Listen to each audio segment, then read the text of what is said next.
Well, both my kiddos are in school, so I can talk or film something without the lights getting turned off and on and off and on 50 million times. And those with kiddos who some like light and some don't know what I'm talking about. So I did want to share a moment of joy that was really trippy for everyone involved. It was me, my youngest Al pal, and my husband Chris. And my husband Chris and I were sitting at the table playing a board game with each other. And my youngest Alistair, he came up to me. I was sitting over there, but he came up to me and he just goes to the door. And this is what he does because he's limited nonverbal, receptive, and expressive language disorders. And he just goes up to the door behind me because that's where the snacks are kept. And he goes, knock, knock. And he looks at me like he knows he's mama's precious little baby bear. But I have also done a fudge ton of parent training and speech training and trainings on how to communicate.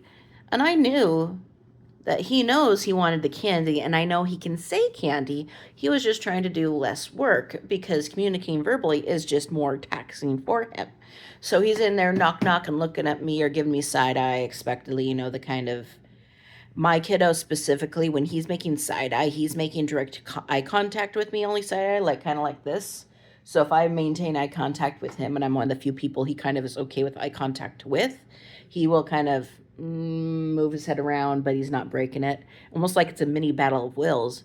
And so when I looked at him, I would just, I don't know what you want. You didn't tell me what you wanted. You went knock knock. You didn't say open the door. You didn't say give me candy. You just went knock knock. So verbally, and he said, he looks at me and he just does this 11 going on 13. If you know what I mean when I say you're 11, you're still pint size, you're still toy size, you still look like you would get the under 11 all you can eat buffet at the Sizzler back in the 80s, is when I say kiddo, even though he's 11.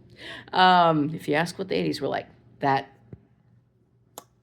Um, and he goes, knock, knock. And I'm like, knock, knock, yeah, knock, knock, cool.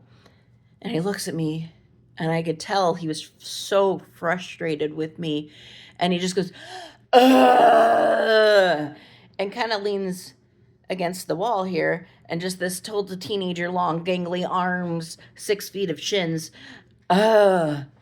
And I look at him because I know he's thinking, you know what I want. I just went knock, knock, dang it. That should be enough for you to guess that I want in the garage. And I look at him, and I'm like, non-verbally, this is completely non-verbal, I should stress, other than the sighs and the groans.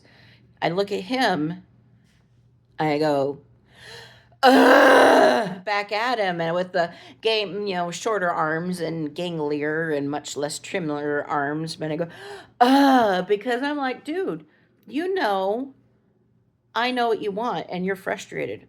Well, you know what I want. I need to hear you say, open the door, because, well, I know that you want the door open. I know other people in the world aren't going to know from knock knock that you want through the door. I mean, some can assume yes, but we're increasing functional communication here. And when I did that, when I just mimicked him perfectly, went, at him and just shrugged, he looked at me and he looked at me and he looked at me hard.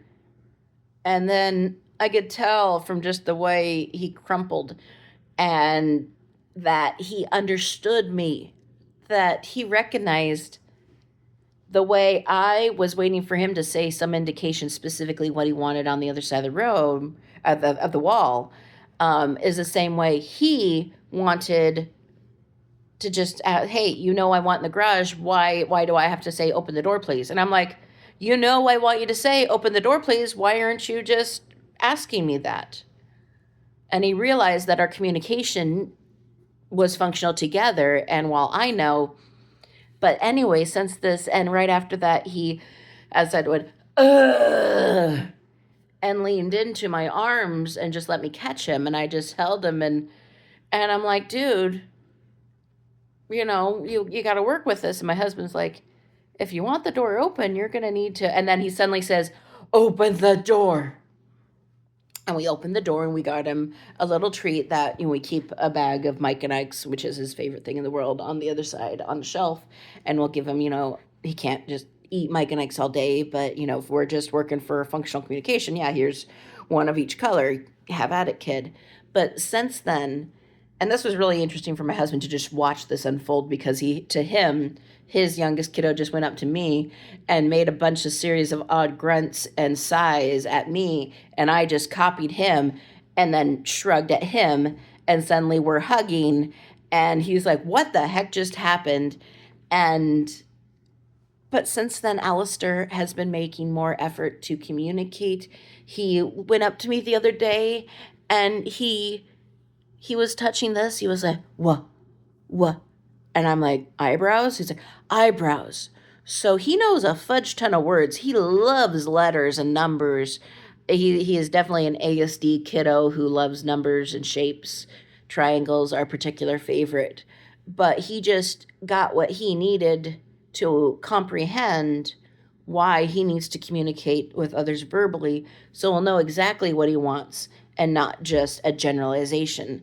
And it's just been so amazing to see this unfold. And if you've ever seen The 13th Warrior with Antonio Banderas, that kind of scene in the start of the movie when he gains the language of the other people on the journey, it my husband and I was always wondering if Alistair would do something like that, because just the way he'll sing song words that he knows well, but then words that he doesn't know well or are harder for him to say, he goes into his really gruff type of voice. And but you could tell he's working really hard to get his needs communicated. And it's been paying off, because um the other day when we were like, "Hey kids, what do you want to watch?" His brother was like, "Hey, I want to watch Bob's or Burgers." Alistair said, "Hey, Peabody Sherman," and out Max, his brother, said, "Bob's Burgers." And then Alistair's like, "I asked." And it's like, "Oh, yes, you did ask, and I really appreciate that you asked, and that you're clarifying that you asked. He's advocating for himself in that moment verbally, and that was just so amazing."